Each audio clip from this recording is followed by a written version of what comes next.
Hello and welcome. I'm Jade and today I'm going to go over the 10 best books I read in 2025. 2025 was actually a really good reading year as far as quality. I didn't read as much quantity-wise, but there was quite a few books that I ended up really enjoying, and I'm so glad that I spent time on them instead of trudging my way through a book I would have felt less excited about. I am going to go ahead and give some honorable mentions before we get into this. These are books that I really enjoyed. They just didn't make my top 10, but I feel they should get a shout out because of how much I did enjoy them. Honorable mentions in no particular order are Princess Floralinda and the 40 Flight Tower. This is by Tamsin Muir, and I absolutely adore Tamsin Muir. She is the author of the Locked Tomb trilogy starting with Gideon the Ninth. I didn't know she had a dragon book, but she did. It was about a princess trapped in a tower and she has to make her way down the 40 flights of stairs. She's incredibly put upon about it, but it was really entertaining and really fun. I read it in my Draconathon vlog, which you can check out up above and down below. Next, I'm so sorry to say this was a scrapped vlog that I had. There were quite a few vlogs this year that I just couldn't finish. I was really busy. I have a life update that you can watch in order to hear my long-winded reasons as to why, but it came down to being really busy and overwhelmed. But I read Cemetery Boys and enjoyed it so much. I'd been looking forward to reading this book for a very long time. It just never was the right time until it suddenly was. This was incredibly cute. It follows our transgender main character as he struggles with the fact that he is a brujo, but he is still being clumped in with brujas. And when he tries to prove himself, he ends up bonding to a spirit that has unfinished business and they have a murder mystery to solve. This was really good, really sweet. I was very smitten by the characters' interactions. It just made me feel good. This was almost a top 10 for me. And if this was a top 11 video, this would probably make the list because of how quickly I read it, how cute the characters were, how real teenagers felt in this book as being teenagers, and a really compelling plot. Though I did kind of guess one of the twists, I thought that it was validating versus boring. Then I read Brighter Than Scale, Swifter Than Flame. This was also in my dragon reading vlog, and I think it was my favorite of all of them. It was sapphic as hell and it was just what I needed. I'm going to be rereading this one and I want to read it physically. I had read it audibly and I just really want to see the prose on the page because there were so many good slicing, biting lines. I felt really connected to the characters, and this was a novella, so it made it all the more impressive, and the cover is gorgeous, so why wouldn't I want it physically? Brighter Than Scale, Swifter Than Flame follows a dragon slayer as she goes to a neighboring kingdom in order to investigate whether they have a dragon problem that they are hiding from the kingdom she hails from. Didn't just focus on the sapphic nature of the relationship, but the intertwining family dynamics, and I just thought it had so many layers and it packed a punch in a really short amount of pages. Then we have Caraway of the Sea. This follows a second mate on a pirate ship, and the captain of this pirate ship is her brother. However, there are quite a few nefarious things her brother is doing that she doesn't agree with, and when they are stuck ashore with another pirate ship, she's forced to kind of realize what kind of captain her brother is and what she plans to do about it.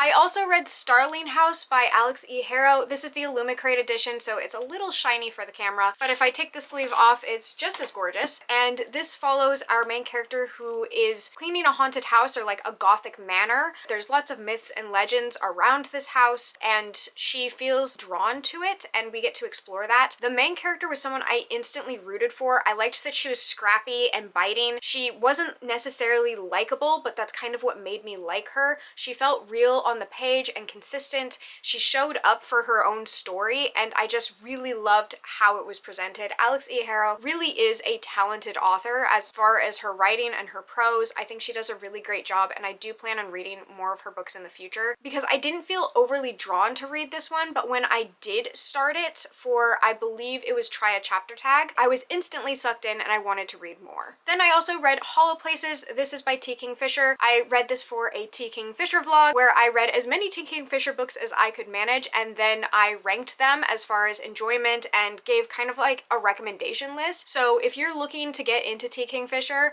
I do recommend that vlog. It was really fun to make, and Hollow Places was one of the books I read I just really enjoyed. It didn't stick with me the same way, which is why it's on honorable mentions, but it follows a girl after a messy divorce goes to her uncle's emporium where it has just like a whole bunch of random objects. Think the giant yarn ball on the side of the highway. UK. If you're in the US, anywhere else in the world, that probably just seems unhinged. She goes and works at her uncle's museum, emporium, trinket place, and they discover a hole to another dimension. Her and her new barista friend go through the hole and absolutely horrific things happen. This is a horror novel, but I thought it was really fun and funny and quippy, and yeah, I just had a good time reading it, and I'm glad I did. T. Kingfisher is always at least going to be on an honorable mentions list. She can do no wrong for me, really. Only do incredibly right. Then a book that stuck with me was Well-Trained Wife, My Escape from Christian Patriarchy. This was a memoir, and it really hit very, very hard. I picked it up after I saw someone talking about it online and how it helped them leave a really dangerous and awful situation that they were in. I didn't really think anything of it, like it wasn't on my must-read list. It's not a book I would normally read, but the way that it affected this other person, I was immensely curious to see what this person was going through, and of course the title immediately tensed me up, so I wanted to read about it, and I thought it was a really straightforward and honest look at what's happening with patriarchy, what is happening with Christian women who are trapped in this system, and how a Christian woman who maintained her faith was able to escape the system that she had been placed in from birth. I recommend it. I think that it's a really good look at a lot of things that are happening, especially in the United States right now. It can help people both have empathy, compassion, and hopefully to just bring more notice and attention to the fact that this is an issue and this is a problem and something that does need to be solved. And the less people live in fear, the more compassion and understanding they will be able to have for other people that are more disenfranchised than themselves. So with those heavy hitters of honorable mentions, we will go into my actual top 10 that absolutely took my breath away, that were amazing, fantastic, that I can't wait to talk about over and over again. There's actually quite a few that will make my new favorites list. We're going to go in ascending order from the bottom of the fantastic all the way up to the magnificent new favorites. At number 10, we have An Enchantment of Ravens. This has been a long time coming. Since I saw this cover and it was hitting big and everyone was loving it, I was really interested in reading it, but I never did get around to it, and when I picked it up this time around, it stuck. I was in. It drew me in and I was intensely interested. This follows Isabel, who is a painter, and she is able to really capture people's expressions and emotions into her paintings. She also is known specifically for painting fae because they are fascinated by their portrait being captured and so much of their essence being captured. But then a new patron comes in and she captures something else in this fae's portrait. It's not just a matter of him looking handsome or stunning or all the things that fae want to see in themselves. What she captures is a small bit of humanity, which deeply disturbs him, and he decides he's going to punish her for. So she is taken to the Fae lands, meant to be standing trial. However, there's a romantic subplot happening here, as well as just really good, disturbing Fae culture and lore and world building. I really thought that this book shined in was its portrayal of Fae being like these vicious creatures, and I just had so much fun with it. I liked that they weren't attractive, that they were disturbing, that they were surreal, that they had an uncanny valleyness to them that made them almost unattractive. There was so much cool Fae stuff here that I feel like a lot of the time gets watered down in order to make them attractive. I thought that this flipped that really nicely and just made for a very compelling story. That's about all I have to say about it. Just fun, good, bubbly feelings. In the reverse of that, I did not have fun, good, bubbly feelings about Famous Last Words, but I absolutely love Gillian McAllister's writing. She makes a killer thriller suspense plot with characters I am absolutely fascinated by. Her characters are the reason I'm there. I don't really care what the plot is, but that's the beauty of her writing, is she makes a fantastic plot along with really good characters. She is an auto-buy author for me, and Famous Last Words only solidified that. The hook of this story, in order to not give away more of the plot than needs to be given, this follows a woman freshly out of maternity leave. She's expecting to wake up, have coffee with her husband, drop off her daughter for daycare for the first time, and then go back to work. But instead, she sees on the news that where her husband works has a hostage situation, and she is immediately terrified for her husband, only to find out he is the one holding people hostage. She is going to need to try and talk him down while also trying to understand why this would be happening in the first place. This spun so far in so many different directions. I didn't know where it was going to go. I was worried for the main character. I felt compassion for her situation. I felt compassion for a lot of different characters because this is multi-POV. I was rooting for everyone and I wanted things to turn out right so much, and I didn't know what I was going to get, but I had such a good time getting there. So Jillian McAllister definitely made the list, and honestly no surprise there. Carrie Soto is back, should be a surprise, but it's just not. Taylor Jenkins Reid can just do no wrong. She's really good at what she does. She makes me care about characters' interests that I have no interest in. I don't care about surfing. Malibu Rising, I think I gave 5 stars and was also on my list. Starlets and Celebrity Life, of course Evelyn Hugo was amazing. I'm not the only one who thinks that. Why would I not enjoy the life of a tennis player who's ornery, agitated, aggressive, frustrating the entire time? Carrie Soto was such an unlikable character, and I was rooting for her the entire time. I wanted her to succeed. I wanted her to grow. I enjoyed watching her progression. I felt intensely involved in the actual tennis matches. The dynamic with her father was so complex. Taylor Jenkins Reid just blows it out of the park every single time. I trust her in a way I don't trust other authors. I trust she's going to give me something I believe in and count on, and it doesn't matter whether or not it sounds like it's for me. It's going to be enjoyable for me. I'm going to love it. So of course, she actually ended up on this list more than once because, like, again, Taylor Jenkins Reid, an icon. I guess Carrie Soto is back can be summed up in the fact that Carrie Soto is a character who plays a minor part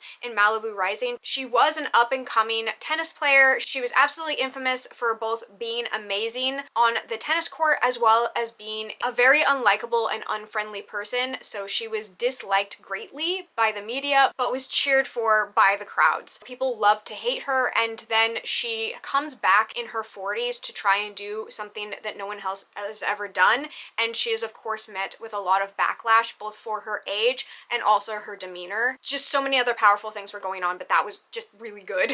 Okay, it was really good. Next up, one of my few physical copies, Goddess of the River by Vaishnavi Patel. This follows the river Ganga, how she was a goddess that descended from the heavens and was trapped on earth as the goddess of a river, and it just follows her mythology and her rage and her anger throughout this history. There was aspects where I really wanted it to focus more on her, but I understood looking at the larger mythos and like what was happening in her world and how it affected her, and that her main focus was her son and how she looked at mortal beings. So we really were looking at her from kind of a distant lens, and I think that that's just kind of the nature of gods, is that if you come too close to them, they start to feel too human, and Ganga never at one point felt human to me. I felt she was a mother, I felt that she was a goddess, I felt her pain and immortality, but I never felt that she was human or mortal, and that is partially because we kept that distance and that almost like bird's eye view of history from her perspective, and I thought that that was just such an interesting choice. I'd really love to learn more. I'm stoked I read this. I know that the author has another book, I think it's KKE, that I was also really interested in, and so I will be doubling back to read that one because I loved this. Okay, I'm cheating. I'm cheating here. I'm putting these two together because my brain is mush for these books, and they all do mush together, and it feels like when I'm reading them, it feels a little bit like akin to junk food. The books are well written. The prose are gorgeous. I really enjoy the storytelling and the world building. There's so much to be said for these books, and yet I eat them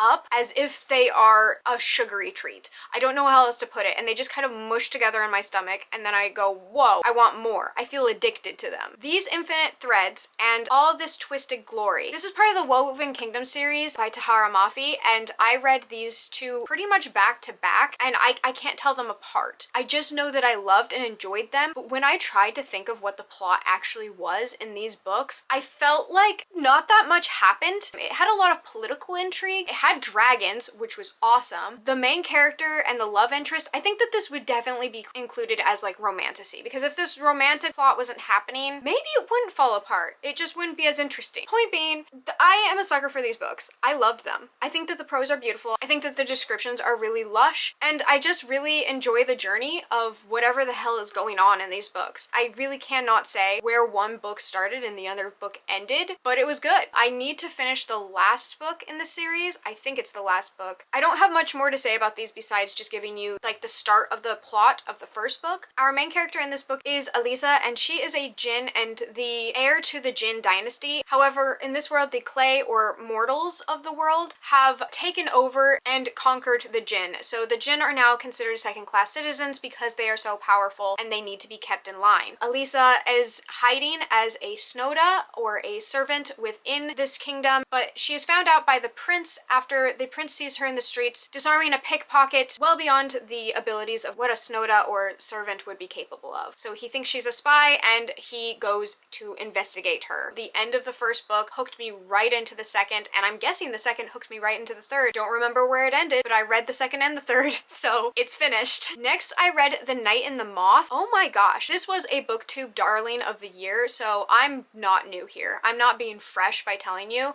that this was so much fun to read. I really enjoyed it. After the fact, when I thought back on why I loved it, I couldn't really remember. I really just enjoyed my time, and the only thing that was left over was my feelings about it. I might need to do a reread before the next book comes out, which I believe comes out next year. It follows our main character who, along with her found family siblings, live in this abbey where they tell fortunes and futures for people who come to visit them. They're seers and they must be drowned in order to give prophecies, and there is a gargoyle. Oh my gosh, I just remembered. Yeah, no, the gargoyle's great. I just remembered a whole plot point in the entire book. No, that was really good. I know I'm not doing a great job of telling you, but it was really good. It was interesting to read. It was good. It was good. Don't remember why. Terrible review, but it was good. Next up was another Taylor Jenkins read. This was Atmosphere. I love space. I love sci-fi. I love actual space. I love NASA. I think that we need to focus on saving Earth before we descend to the stars, but I also think it's incredibly important to know what's going on in those stars. Atmosphere just did an amazing job of capturing my heart. It follows an astronaut in the space program and the fact that she is hiding her queer relationship with a fellow astronaut. There is so much heart in this. I was crying throughout the entirety of this book. I just was either sniffling, crying, sobbing, or preparing myself to cry, or like in the cool down period where there's still tears in my eyes and then I reached the ending. It was devastating, but it was also really good, and it had a lot of just heartfelt moments. I felt like I was savoring it the entire time I was reading it, and then it was finished, and I can still remember poignant moments while reading this book that kind of adhered to my brain. Probably my favorite Taylor Jenkins read thus far. I felt really validated in a lot of the things that were happening in Malibu Rising, but as far as just like an actual story goes, Atmosphere took it away. Six Deaths of the Saint should not have captured my attention this greatly. It should not be this high on this list. This is like, I think it maybe was 80 pages. I don't know. I just know it was amazing. I can still remember the entirety of it. I read it between my two commutes, okay? I commuted to work and read the first half, got there, thought about it the entire time at work, got off work, and as soon as I left, started reading it again and got home and finished it. And it's still with me. It like rewired my brain for what I should be expecting from novellas and novelettes. You can do so much. You can impact someone so deeply in a very few amount of pages. It made me think more about my own writing, different ways to condense while still eliciting emotion. It was really good, guys. It was really good. I absolutely loathe that it's an Audible or Amazon exclusive. It drives me mad. I am so angered by that. And I get that like that's a publishing thing. Publishers decided that they were going to give Amazon and Audible or whatever this limited edition thing. As soon as they are able, if they're able to ever get the rights back, I want it ripped from them. I want this mass distributed. It's beautiful. I want a physical copy of it. Oh.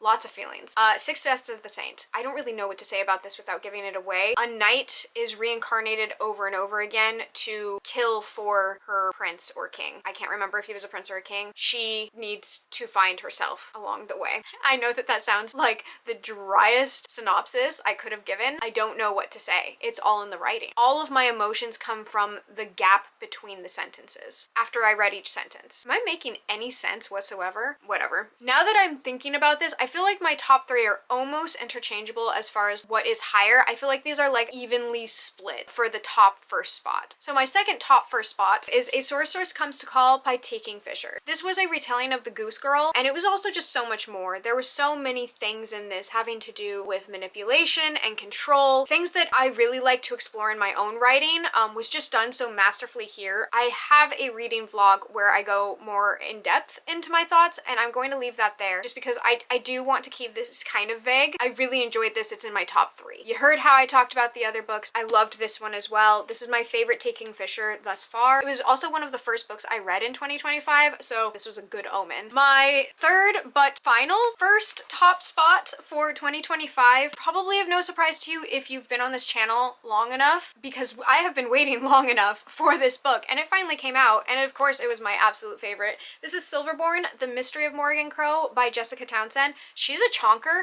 I've read this twice this year. I read it twice. I think might be my favorite, but we've gained so much ground in the Nevermore series. I am so connected to these characters. I just think that they keep getting better because my depth and understanding of each character and the moments that they're sharing just deepen with each one. I love these books so much. This edition came in. If you see me unhaul these books in the future, it's because I'm switching out to these editions. They're just so much better and they're sparklier. The naked cover is also gorgeous. Like, it has Nevermore on it. I want these. I'm not dealing with these anymore. They don't give me what's happening in these books. Obviously, this is the 4th in a series, so I can't really tell you much about what Silverborn is giving, but it gave me a lot. I cried during this book in such a tender-hearted, happy way. I needed this, and I'm so glad Jessica Townsend was able to give it to me. I waited so long for this. I was terrified of reading it because I thought so much time has passed. Like, what if this was lightning in a bottle? What if this was a random strike? What if I picked this up and I felt a diminished feeling and I just had lost something that I had felt so deeply before for this world and these characters in these books? No, sir. Not the case. Better, stronger, happier than ever. We are tight. We're good. I can't tell you about the 4th book, but I can tell you about the 1st. This is Nevermore, The Trials of Morrigan Crow, the 1st in the series. This follows a girl named Morrigan. She is growing up in a world that's quite dreary. Also, she's supposed to die on her 11th birthday because of the time she was born. It's during Eveningtide, and all children born on Eveningtide are cursed. They are blamed for everything going wrong in the world. They are expected to die on their 11th birthday. Her father, along with her stepmother, do not care that she's going to pass because she's been nothing but a hardship to them since her birth. Morrigan's life is changed, however, when Jupiter North comes in to save her and foster and rescue her and enter her into trials in order to try and give her a permanent residency within Nevermore. This series has such strong themes, messages. Jessica Townsend tackles all of the things she covers in each book with so much care, effort, a staunch stance on being accepting of others and being compassionate